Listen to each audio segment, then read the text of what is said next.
70,000 people are here, and Bob Dylan is the reason for it. Inspired by their true story. If anyone is gonna hold your attention on stage, you have to kind of be a freak. Are you a freak? Hope so. And starring Timothée Chalamet as Bob Dylan. He defied everyone. Turn it down! Play loud! To change everything. Make some noise, BD. Timothée Chalamet, Edward Norton, Elle Fanning, Monica Barbaro. A complete unknown. Only in theaters Christmas Day. Rated R. Under 17, not admitted without parent. This episode is brought to you by LifeLock. The holidays mean more travel, more shopping, more time online, and more personal info in places that could expose you to identity theft. That's why LifeLock monitors millions of data points every second. If your identity is stolen, their US-based restoration specialist will fix it, guaranteed or your money back. Get more holiday fun and less holiday worry with LifeLock. Save up to 40% your first year. Visit LifeLock.com/podcast. Terms apply. This episode is brought to you by Amazon. The holidays are here, and you know what that means? It's time to get your friends and family the gifts they deserve. Take the stress out of shopping with Amazon's great deals and low prices on a huge range of items from toys to tech and much more. Whoever you're gifting for, Amazon has great prices on everything you need this holiday season. Shop last-minute deals now. Did you hear those ads at the beginning of this podcast? If you don't want to ever hear those again, feel free to join us on Patreon, Supercast, or Apple subscriptions. Links will be in the show notes. Welcome back to True Crime Cases. I'm your host, Lainey. If you've been with me for a while, you know how much I love exploring those cases that linger in the shadows of history. Cases that make us ask, what really happened? Today's story is one I first encountered at the Berkshire Podcast Festival, and it left me utterly captivated. It's full of contradictions, unanswered questions, and chilling clues. This is the case of Elizabeth Cannon Freel, a woman who vanished into the smoke and flame atop a lonely mountain in 1936, leaving behind a riddle that has gone unsolved for nearly 90 years. But before we dive in, I want to take a moment to acknowledge a few people who made this episode possible. First, a special shout out to Kristen over at Murder She Told, my co-presenter for the roundtable discussion where I first shared this case. While we weren't able to record that session, it was one of the most insightful and engaging conversations I've ever had.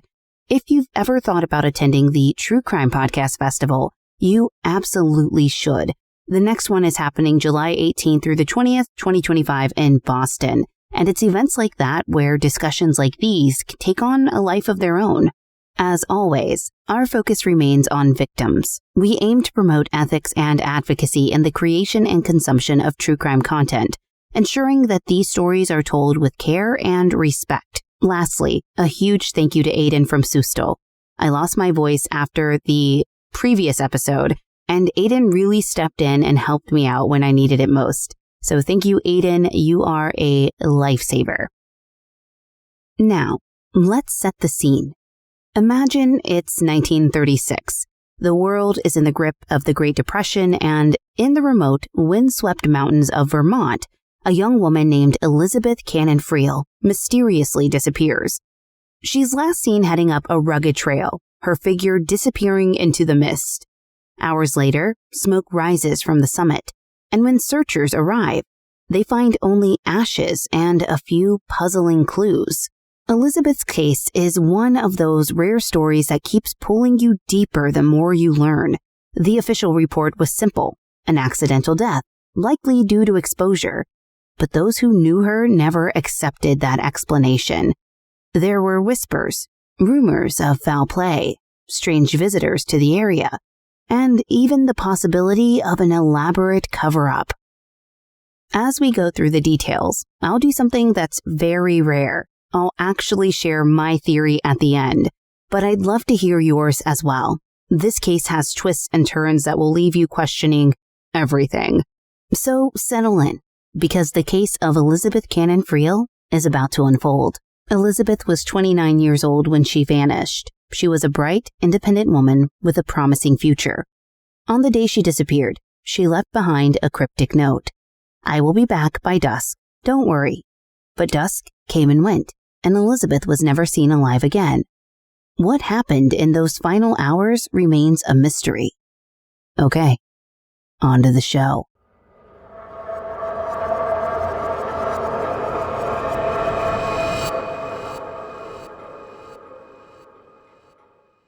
So we're going to talk about the discovery. It all began on May 20th, 1936, high atop Mount Wantasticate, also ominously known as Rattlesnake Hill due to its infestation of timber rattlesnakes. The mountain overlooks the Connecticut River, rising about 1,000 feet. By the early hours of that morning, the flames from a wildfire had been burning for more than a day, scorching acres of forest and leaving behind charred ground and smoldering embers. Most of the firefighters had gone home around 5 a.m., confident that the blaze had been subdued. 2 men remained behind to ensure the fire didn't rekindle.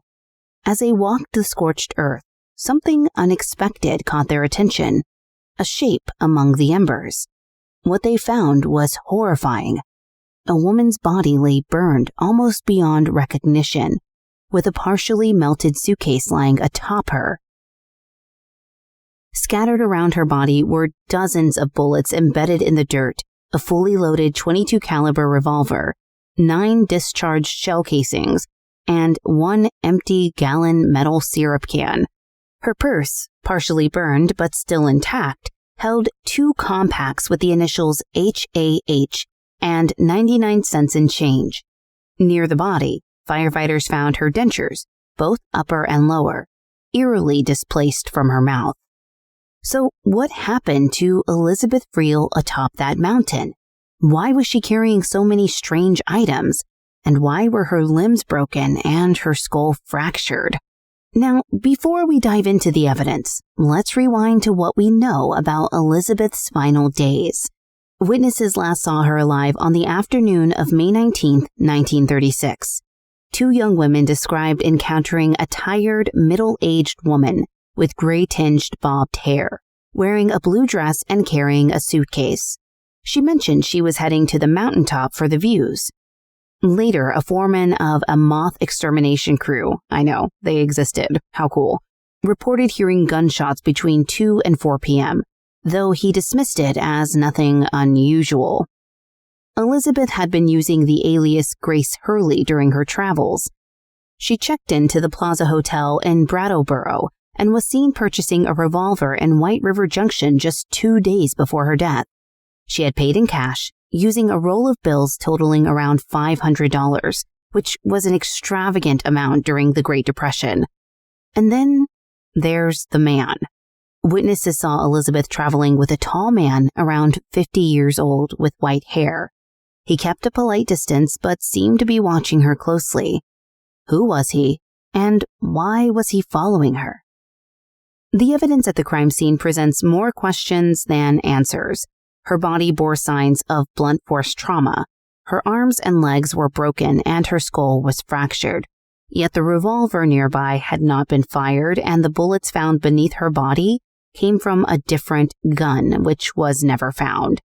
The empty syrup can was likely used to carry the cleaning fluid that served as an accelerant for the fire, but it would have been too slow burning to cremate a body so thoroughly without continuous application. Police speculated about robbery, but her dental plates, change, and even gold-capped teeth remained untouched. So if it wasn't robbery, then what was it?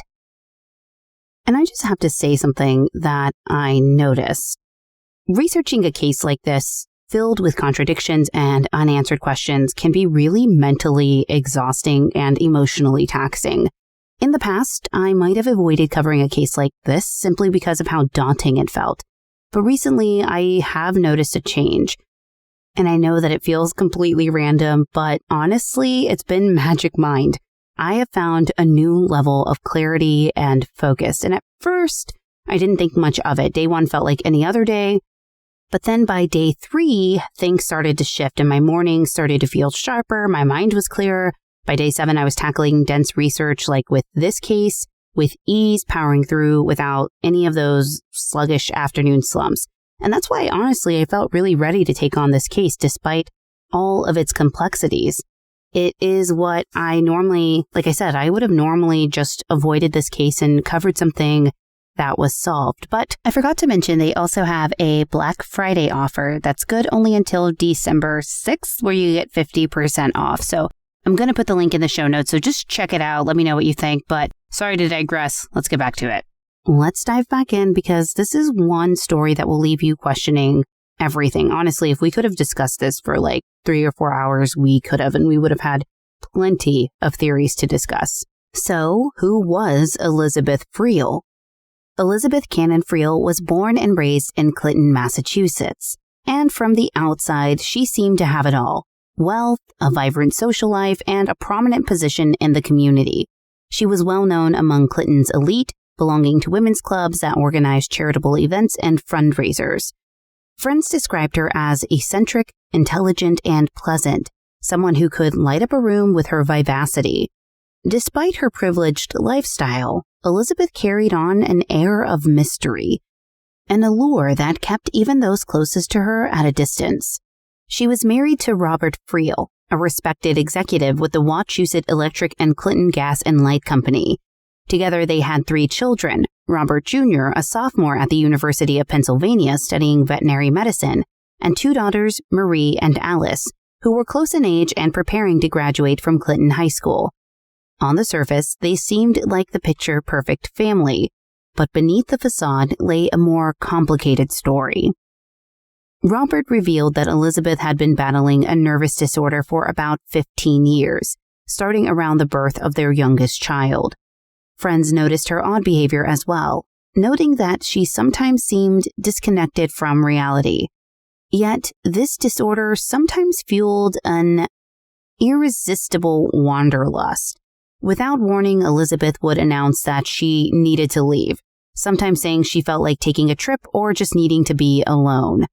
These excursions were unpredictable, sometimes they lasted for weeks or days, but she always returned home when the money ran out. And Robert didn't question her. In fact, he enabled her wanderings, always leaving $50 at home for her to use. He later told police that their relationship was unusual, but this pattern had become their normal. He didn't pressure her for explanations or try to stop her. Despite her eccentricities and bouts of nervousness, he insisted that she loved life too much to take her own. When reporters asked about her death, Robert told them, "I don't believe my wife died by suicide. I think she was murdered, probably by someone wandering through the region, most likely with a motive of robbery." What Robert didn't know was that Elizabeth had recently become pregnant and had undergone an abortion, a secret she took with her to her grave.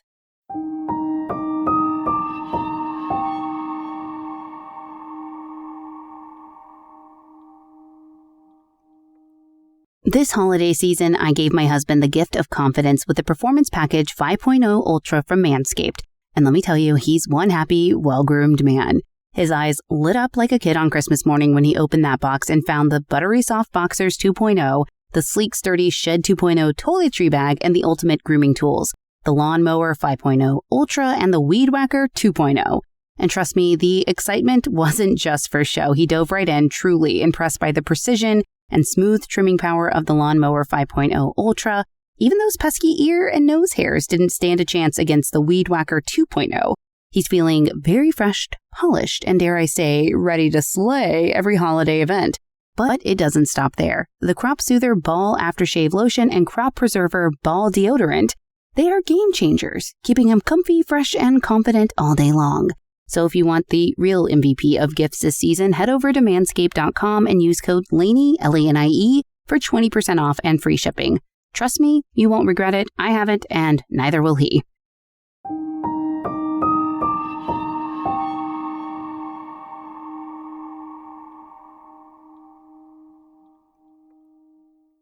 In the 6 months before her death, Elizabeth's wanderlust led her to New York City, where she adopted a new persona, Mrs. Grace Hurley of Boston.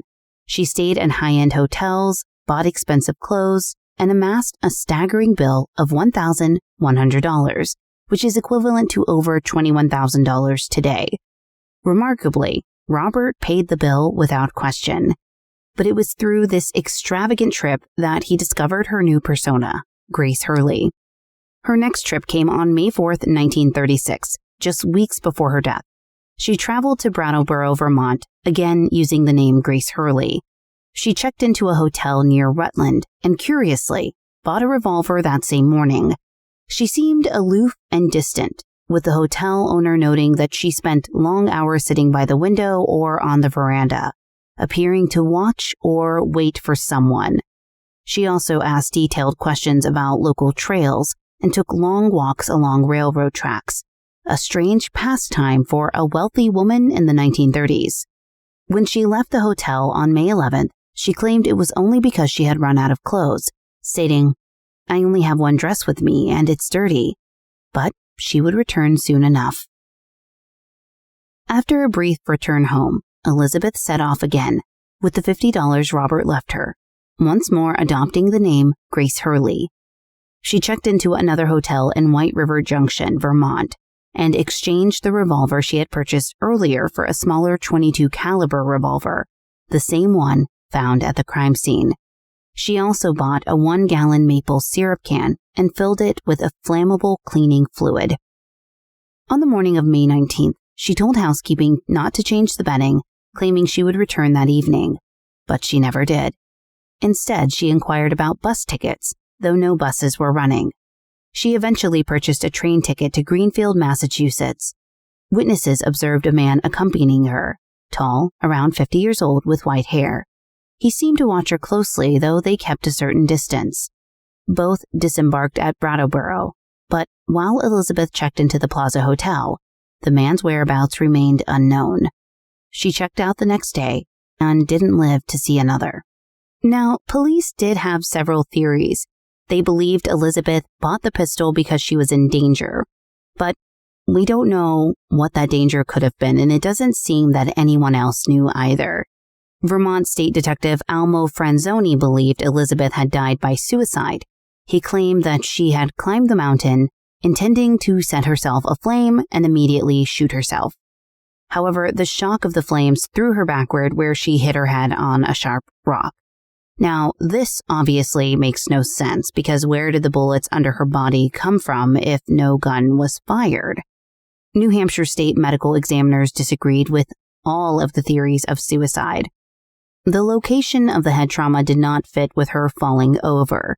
They determined the cause of death was intracranial hemorrhage as a result of blows to the back of the head. These blows meant she was likely already dead before the fire was set, confirmed by the state of her blood. The heat of the fire caused the bone breakage, and no bullet wounds could be found in her remains. As mentioned before, Elizabeth's husband did not believe that she would ever take her own life. And we still have the mystery of the tall man who was following her. Who was he? Was he a killer, an accomplice, or was it all simply a coincidence? Here's what I think. Elizabeth was being watched, maybe even stalked. She knew she was in danger, which explains the gun purchase. The man seen with her on the train may have followed her up the mountain. Perhaps she confronted him, leading to a violent struggle. But why the elaborate setup with the bullets and the fire? Was it to stage a scene or to send a message? And in this case, I definitely don't think the husband did it. I do think their relationship was incredibly odd. Even in today's standards, I think that it would be really difficult to say, here, I left some money on the table, go and travel wherever you want to. You have children at home. They're teenagers, sure, but it just seems very odd. But I don't know that that implicates Robert at all. In fact, I think his alibi is pretty solid. And the fact that he, which I may have forgotten to mention, the way that they even knew this was Elizabeth Freel was because there was a report in the newspaper where Robert saw Grace Hurley as the name of the woman who was found, who had likely stayed at the hotel. And they put that this woman named Grace Hurley was found, but they had no connections to her in the Brattleboro area. And so when it made its way to Massachusetts and Robert saw it, he realized that was his wife. And so he came forward and said it was her. Now, he could have, if he was behind it, been the one to say like, oh, I have no idea what happened to your mom. She wandered away. It still would be odd that he wouldn't have reported her missing, but still, you get the idea. There's a lot there that leads to some theories. One of the interesting things, I think, is that Elizabeth's name just completely falls out of the newspaper archives in January of 1937, literally less than a year after she passed away. And to me, that is so odd. This is a woman who was in her mid-life, like late 30s. She had a child. She had had an abortion. And again, at that time, obviously, abortions were taboo. So maybe that was part of it. Maybe the fact that they didn't want to keep bringing up Elizabeth's name was because of the taboo behind what she had done, but also because there wasn't any more information. We toyed around with the theory when we were there. You know, we're hesitant to say anything about what happened because it's sometimes irresponsible. It doesn't help further the case. So much time has passed that it is really strange. And some people, even within her own family, I remember Kristen saying, because she covered this on her podcast called Murder, She Told. So if you are interested in hearing a more in-depth episode on Elizabeth Freel, I would recommend you listen to Murder, She Told. I think the episode's about 41 minutes. Now, Kristen had shared that I believe a cousin or a nephew, some long, line of descendant later came forward and said, hey, that was my aunt or my grandma or somebody. And we never really knew what happened to her. We just knew that, this thing had happened and she had gone. She basically had disappeared. So I think even within the own family, it's hard to address it because you have no idea. There was some theories being toyed around with perhaps the person following her was the individual who got her pregnant because Robert said, it wasn't me. And maybe she had asked him to do this and make sure that she was, able to pass away without any issues. It sounds a lot like she maybe had some type of mental health disorder that would have created a situation for her to maybe want to take her own life and be rest assured that she would not recover from it. And so maybe this person was there to ensure that that happened.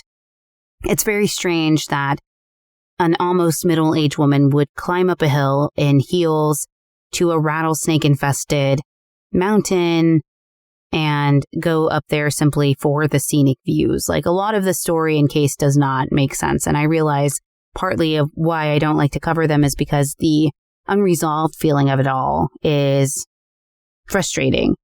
But I do think it was really sad when I heard that Elizabeth completely disappeared off the register in 1937. That broke my heart. And then again, it wasn't until 1966 when the newspaper picked it back up again just to mention that it came up. So it just talked about how challenging it was. So the clipping, like I said, talked about how challenging the case was. But ultimately, it's been about almost, 88, 90 years, and nobody has any idea what happened. But I am curious to hear your theories. Of course, please be responsible when sharing those. You can leave a comment in Spotify or even share on Instagram. And again, kudos to Kristen Seavey and the team at Murder, She Told for doing the bulk of the research and really creating a very compelling discussion. She is one of my greatest friends, and I am super thankful that she shared this with us. I'm also going to include our discussion that we had on true crime cases and living life in true crime. So stay tuned for that. And I do have a special friend who decided to walk into my vocal booth and share a special message with all of you. Go ahead. Merry Christmas. And Happy New Year. Happy New Year. Okay, you guys, so let me know what you think of episodes like this. This is a new thing for me. We're trying it out, seeing how it goes. I like kind of off-the-cuff outline style type of episodes too. But if you are totally down with the storytelling and that's all you want from me, then you know what? I'm happy to do it. But I thought it would be kind of fun to try. We have another episode coming out at the end of December before we take our end of the year break. Okay, listeners, thank you for joining me in this episode as we file away another true crime case. If you like our podcast, please review us on Apple Podcast or your podcast player of choice. It's a really big help. Follow us on social media. We're active on Twitter for now at truecrime_cases, Facebook at facebook.com/truecrimecaseswlaney, and Instagram at truecrimecaseswithlaney. Our website is truecrimecasespodcast.com, and you can follow me on Instagram at LaneyHobbsBO or on TikTok at LaneyHobbs. And we'd love to hear your episode suggestions. Send us an email, tcfcpod@gmail.com.